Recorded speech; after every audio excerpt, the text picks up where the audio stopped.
Bonsoir, ce soir, je vous enferme dans un appartement. Et même l'appartement 816 pour être exact. C'est le titre du roman d'Olivier Bordassar qui est paru récemment dans la collection Fusion chez La Talente. Olivier Bordassar, cela fait un moment qu'on n'avait pas eu plus de nouvelles. Ouais, ça fait très plaisir de retrouver son écriture et son univers particulier. Et pour le coup, ici, un univers très particulier. Nous sommes allés dans quelques années et différents virus ont fait des ravages. Chaque famille est donc enfermée dans leur maison ou leur appart et sont soumis aux lois de l'IGT. Isolement général total, c'est bien ça? Ouais, et de toute façon, ils ne peuvent espérer qu'un IGP. Isolement général partiel. Or donc, nous allons faire la connaissance de Didier Martin. Un nom bien banal, mais donc très significatif. Il est enfermé dans cet appartement avec sa femme, son fils et un chien, dans l'appartement 816. Ils n'ont de nouvelles des gens que par téléphone, commandent tout sur une plateforme commune qui s'appelle Mississippi. Tiens, on a un peu changé de fleuve. Exactement. Et ils sont livrés uniquement par drone. Un huis clos bien étouffant. C'est tout à fait le projet d'Olivier Bordassar.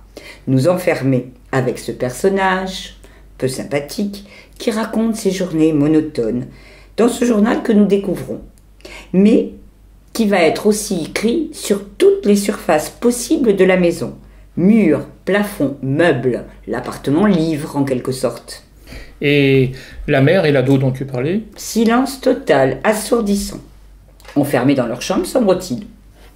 Mais au fur et à mesure, on sent la haine de Didier Martin se déverser sur cette famille, y compris sur le chien. Comme tu disais, donc pas vraiment sympathique le bonhomme. Ah mais c'est carrément le salaud intégral.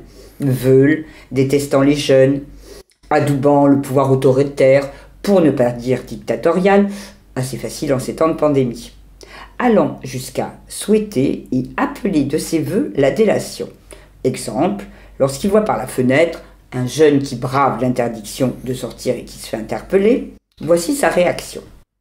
Petite citation. S'il faut témoigner, je suis prêt à le faire. J'ai tout vu. C'est simple, les demandes de témoignage paraissent régulièrement sur le site du ministère onglet Ensemble. Il suffit de remplir la fiche à télécharger et de la renvoyer au commissariat de son activité via le lien indiqué. Et les autres, sa famille, ils réagissent comment? C'est là le mystère, ils n'apparaissent jamais. De chapitre en chapitre, la vie de Didier s'égrène au fil des heures, comme je l'ai dit, monotone.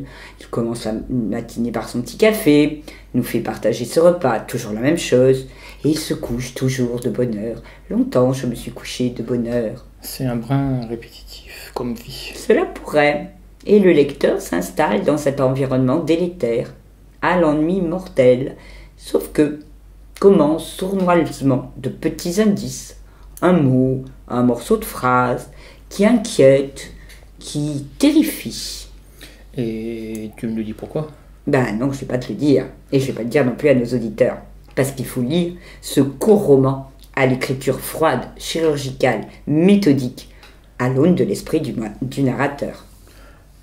On pourrait dire que c'est le premier roman du temps de la pandémie. Premier roman noir, peut-être. Oui et non. Effectivement, Olivier Bordassar imagine une dystopie où l'on est en train de perdre du terrain sur les virus. Mais c'est surtout le portrait implacable d'un homme ordinaire placé dans une situation extraordinaire et ses réactions horribles. L'écrivain, tel un entomologiste, relate minutieusement ses faits et gestes et les plus intimes de ses pensées. Et tout ça, ça nous fait vraiment froid dans le dos. En gros, si le titre n'était pas déjà utilisé, on pourrait dire « Chronique de la haine ordinaire ». C'est impeccablement bien résumé. Bonne lecture!